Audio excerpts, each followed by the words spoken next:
ओम शांति। आज 28 अक्टूबर 2024 के महावाक्यों में मनोरंजन चिंतन में बाबा ने कहा, मीठे बच्चे, तो सदगुरु जी से आज श्रीमत मिल रही है देही अभिमानी पर। सदगुरु जी हमको साथ लेके जाते हैं अंत में। संसार में कहते हैं ना कि भाई गुरु बना लो, मोक्ष मिल जाएगा, मुक्ति मिल जाएगी। गुरु ही इस संसार से तारेगा, निकालेगा, दुखों से छुड़ाने वाला है। वो इस समय स्वयं सदगुरु शिव परमात्मा आकर पुरुषोत्तम संगम युग पे करते हैं। तो जो बाबा की महिमा है, हमारे सदगुरु जी की महिमा है, वो उन गुरुओं को देती है। तो अंत में जो ले जाने वाली बात है वो सदगुरु की है। और हमको उस जीवन में भी वानप्रस्थ अवस्था में गुरु करते हैं। तो ये आत्मा की वानप्रस्थ अवस्था है। 5,000 साल पूरे हो गए हैं, अब घर जाना है। वहां पे होते हैं ना जी, बुजुर्ग हो गया है, अब तो शरीर छोड़ेगा कभी ना कभी। अब हमको पता है, अब आत्मा को ये संसार ही छोड़कर अपने घर जाना है। तो कौन लेके जाएगा? सदगुरु जी। सदगुरु जी के रूप में जरूर याद करना है पापा। पूरा दिन कीजिए, कई दिनों कीजिए। सदगुरु जी से जो अपनी शक्तियां हैं, वरदान है, वो हमें प्राप्त होंगे ही होंगे। बाबा से वर्षा मिलता है, सुख शांति का, सतयुगी संसार का। टीचर जी से ज्ञान मिलता है, ज्ञान के आधार पर जीवन मुक्ति मिलती है। पर जो मुक्ति मिलेगी सब आत्माओं को, हम सबको, जितने भी संसार में है, वो सदगुरु के द्वारा मिलेगी। और हम जो विकर्मों का विनाश करते हैं, ज्ञान देते हैं, सहज राजयोग। राजयोग कौन सिखाता है? मतलब कि संसार में योग कौन सिखाता है? गुरु लोग ही तो सिखाते हैं। तो यहाँ पे ये गुरु हमारे को सदगुरु जी आत्मा समझ परमात्मा को याद करने के लिए कह रहे हैं। जब तक हम देही अभिमानी नहीं बनेंगे, हम बहुत ऊंचा और बहुत आगे नहीं जा सकते। अपना पुरुषार्थ दिल से करना है, रिजल्ट पे ध्यान नहीं देना है। फिर बाबा ने आज प्रश्न उत्तर में हमें कहा कि हमें किसी चीज की चाहना नहीं रखनी है, इच्छाएं नहीं रखनी है। देखिए, इच्छाएं बहुत सूक्ष्म हैं। बाबा तो इच्छा मात्र अविद्या के लिए कहता है हमको कि इच्छा क्या होती है इसकी भी नॉलेज ना हो, उसको कहेंगे इच्छा मात्रम अविद्या। इच्छा की भी अविद्या यानी जानकारी ना हो। हम गौर करें तो हमारी दिन में अनेकों अनेक इच्छाएं उत्पन्न होती है। जो संसार में दुख है, उसका मुख्य कारण ही मन की इच्छा है। मन ने इच्छा क्रिएट करी, पूरी हो गई, संतुष्ट हो गया थोड़े से समय के लिए, क्योंकि थोड़े समय बाद वो दूसरी इच्छा क्रिएट कर देगा। आत्मा इसी में उलझ जाती है और इच्छा पूरी नहीं होती है तो उसके अंदर क्रोध, ईर्ष्या, राग, द्वेष, चिंता, चिड़चिड़ापन, अनेकों अनेक बीमारियां जन्म लेती रहती। और बार बार ऐसा होने पे वो आत्मा बहुत दुखी हो जाती है। अगर इच्छाएं ना हो, देवी देवताओं को इच्छाएं नहीं होती,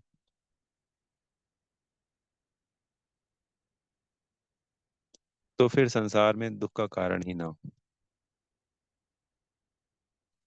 अगर हमने पुरुषोत्तम संगम युग पे इच्छा रखी, तो अंत समय में क्या होता है? जो माया का वार होता है, वो उन्हीं जो हमारे अंदर कमी कमजोरी है उसी को आगे लाती। फिर हम बाबा को याद नहीं कर पाते हैं। बाबा हमें ज्ञान इसलिए दे रहे हैं ताकि अंत समय में हमको बाबा याद आए।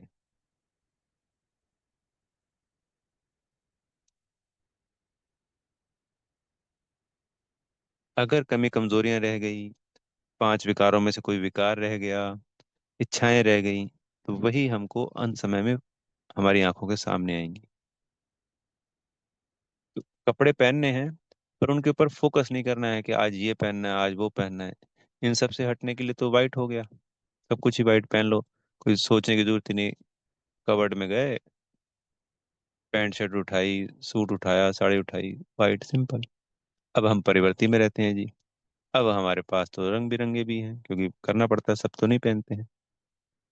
तो इसमें हमें बहुत ज्यादा ऊंच क्वालिटी, जैसे भोजन में भी बाबा ने कहा कि ना बहुत ऊंचा होना चाहिए और ना बिल्कुल ही अ, ज्यादा लो में।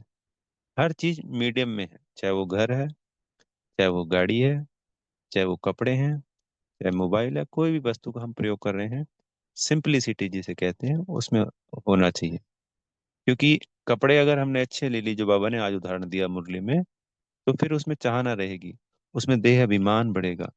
उच्च क्वालिटी का है जी, एक चीज 100 रुपए की है, एक चीज 150 रुपए की है, एक चीज 200 रुपए की है मान लेते हैं, तो 150 वाली यूज करनी होती है हमको। 100 वाली घटिया है, 200 वाली में फिर अभिमान आता है, बेस्ट है जी, नंबर वन है जी, ये है वो है, उसकी तरफ ध्यान जाता है।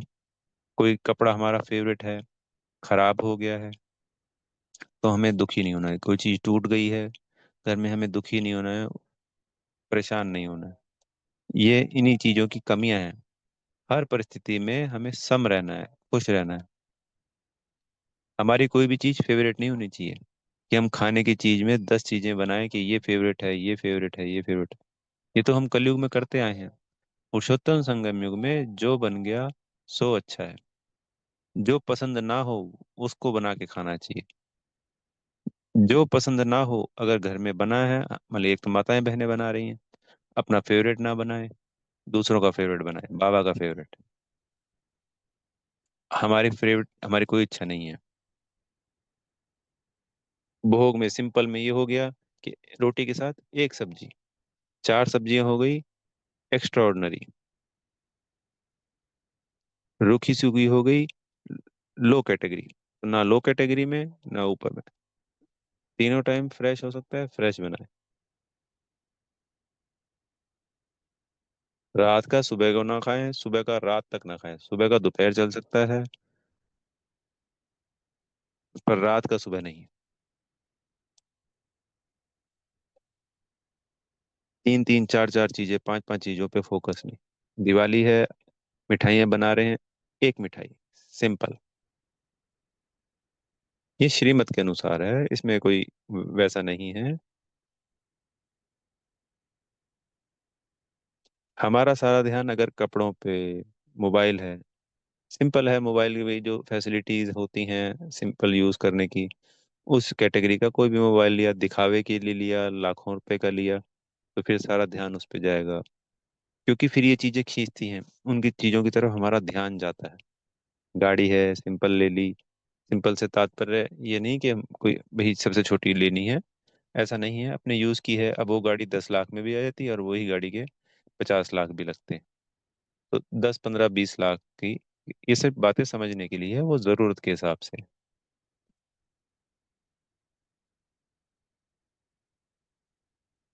नंबर वन क्वालिटी लें, बेस्ट लें। एक चप्पल की जोड़ी ढूंढने जा रहे हैं तो उसमें हमने 3 घंटे लगा दिए, सबसे बेस्ट चप्पल की जोड़ी खरीद रहे हैं, ऐसा नहीं। ठीक चप्पल है, ले ली है, साधारण तरीके से, सिंपल तरीके से। जितना हम इच्छाओं से बचेंगे, उतना ही फिर हमें आत्मा का अभ्यास करने में, बाबा की याद में, इन सब चीजों में लगेगा। वरना हमारा ध्यान जब भी हम याद में जाते हैं तो यही सब चीजें तो खींचती हैं। कभी मनुष्य खींचते हैं।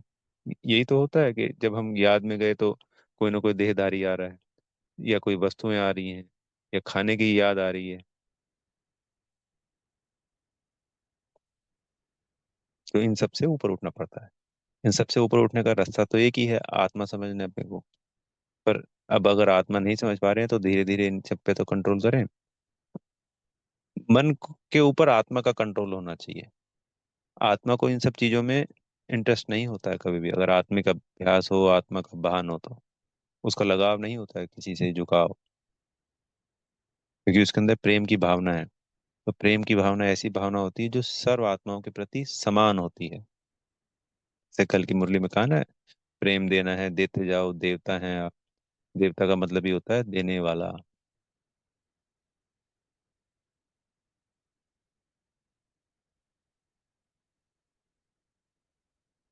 दिन में बार बार जैसे खा लिया, इच्छा हो रही है जी, 2 घंटे बाद, 3 घंटे बाद थोड़ा सा ले लिए, फिर थोड़ा सा नहीं, नियम से। सुबह का एक नाश्ता, दोपहर का लंच, रात का खाना, सिंपल। बीच में कुछ नहीं। 6 6 बार खाएंगे, 8 8 बार हम खाएंगे, 2 2 4 4 बार। तो आत्मा की जो शक्तियां हैं उसके अंदर यूज होती हैं इस शरीर को चलाने के लिए, उस प्रक्रिया को करने के लिए। तो वो कमजोर होती है, आगे नहीं बढ़ सकती।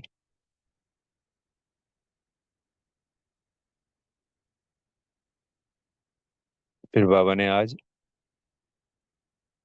मुरली में कहा आगे कि देही अभिमानी का अभ्यास जरूर करना है। सदगुरु आया है हमको साथ ले जाने, सजाओं से बचना है। तो देही अभिमानी बनने का पुरुषार्थ करेंगे तभी हम सजाओं से बच सकते हैं।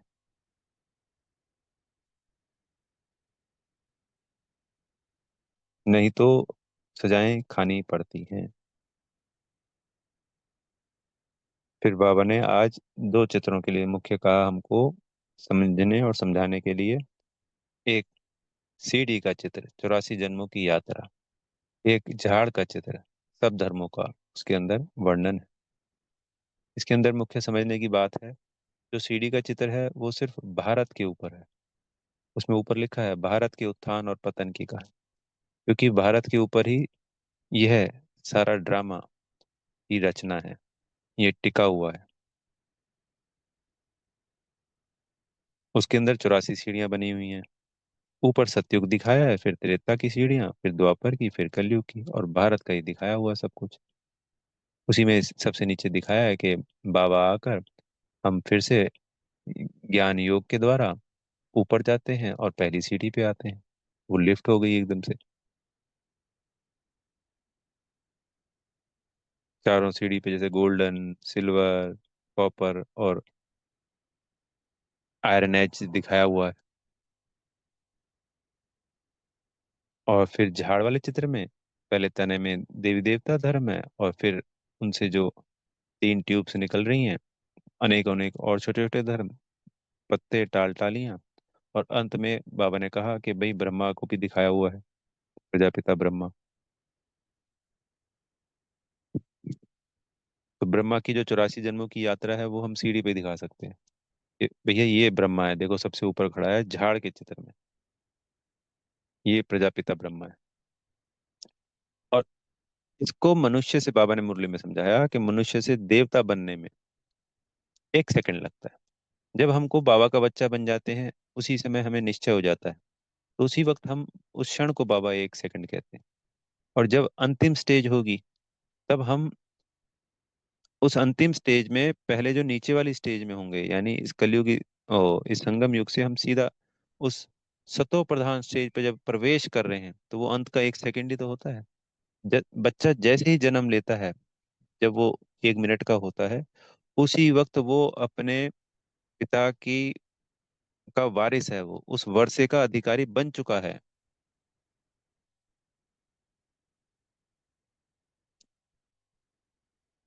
ऐसा नहीं है कि वो 18 साल का, 21 साल का जब बालिग हुआ है तब उस दिन वो वारिस हुआ है। वारिस तो वो उसी दिन बन चुका था।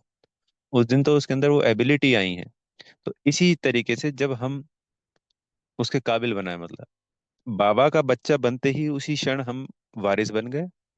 और वो 18 और 21 साल की जो स्टेज है वो हमने जब पद प्राप्त कर लिया, अंत समय में जब सब रिजल्ट निकलेगी, सब कुछ क्लियर होगा, तो हमने वो समझ लीजिए वो हमारे 18 या 21 साल के बड़े होने की, ताकि हम संभाल सकें। तो हम जाके फिर सतयुग में सब चीजों को संभालेंगे, उस वर्षे को अपने को संभालेंगे। उस लायक बना रहे हैं बाबा। इसलिए बाबा कहते हैं कि मनुष्य से देवता बनने में तो 1 सेकंड लगता है। और फिर देवता से वापस ब्रह्मा बनने का वो एग्जाम्पल उनका इसलिए दिया जाता है कि वो रोल मॉडल है, वो हम सब पे लागू होता है, सारे एग्जाम्पल जो ब्रह्मा बाबा के हैं।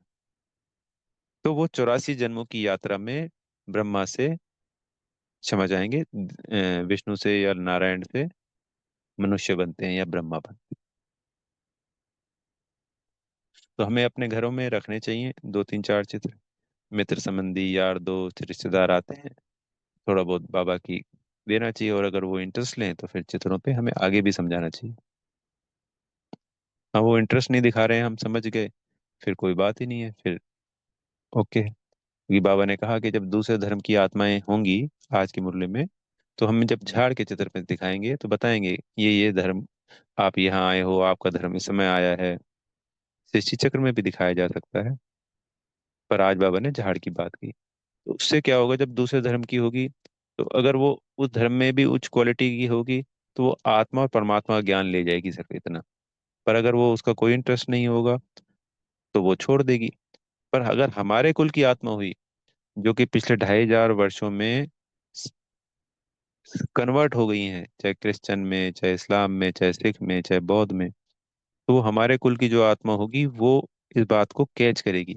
उसको ये सब चीजें अच्छी लगने लगेंगी। फिर वो ज्ञान योग धारणा सेवा करेंगे। आज हमारे 140 देशों में सेंटर है।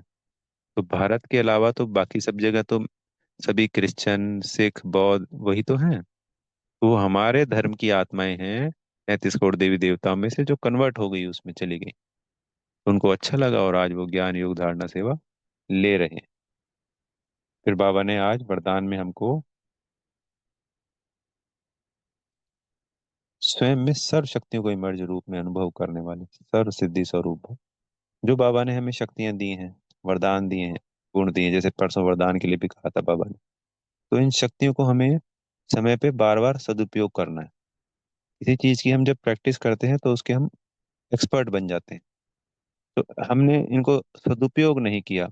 जैसे बाबा ने कहा कि स्थूल संसार में किसी को धन का, किसी को बुद्धि का और निश्चय रहता है कि कोई भी कार्य आ गया तो क्या बड़ी बात है, मेरे पास तो ये शक्ति है, मतलब स्थूल शक्तियों की बात हो रही। पर बाबा ने कहा कि आपके पास तो सर्व शक्ति है। अविनाशी धन की शक्ति मिली है, बुद्धि की शक्ति, अविनाशी धन, ज्ञान धन। तो पोजीशन, बाबा के बच्चे हैं, इससे बड़ी पोजीशन संसार में कोई नहीं है। तो सर्व शक्ति हमारे में है, बाबा ने कहा। इनको इमर्ज रूप में अनुभव करेंगे ना, तो समय पे यूज करने पे, अगर विधि द्वारा करते हैं, अगर विधि ठीक नहीं है तो उसका रिजल्ट नहीं आएगा। तो हर समय हर बात पे हर परिस्थिति में अलग अलग विधि है, अलग अलग शक्ति है। वो फिर आत्मिक स्थिति के अभ्यास से ही हमें पता चलता है कि कौन से समय पे कौन सी विधि का क्या राइट है, क्या रॉन्ग है, सबका करने के लिए, उसके लिए एक तो मुख्य तो यही है। बाकी का तो फिर बहुत लंबा चैप्टर है, वो अलग अलग है। तो उस विधि द्वारा जब हम शक्तियों का प्रयोग करेंगे, तो उसका सिद्धि स्वरूप बन जाएंगे। सिद्धि स्वरूप का मतलब फिर हमें उसको सोचना नहीं पड़ेगा।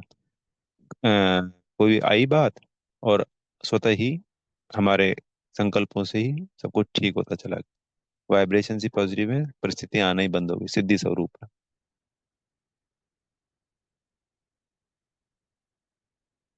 और बाबा ने स्लोगन में कहा कि मन को प्रभु की अमानत समझकर उसे सदा श्रेष्ठ कार्य में लगाओ। तो जब हम बार बार अगर अटेंशन दिलाएंगे, ये मन तो प्रभु की अमानत है, तो उसके अंदर तो व्यर्थ नेगेटिव कचरा अपवित्रता हो ही नहीं सकती, प्रभु की अमानत में तो उसको मन को भी शक्तियां दिलानी है, बाबा से अलग से दिलाया करो मन को, बुद्धि को, संस्कार को। और उसको बाबा की प्रभु की अमानत समझकर सदा श्रेष्ठ कार्यों में लगाना है। उससे उस संकल्पों में, सुमान में, मनन चिंतन में, दूसरों को दुआएं देने में, शुभकामनाएं देने में।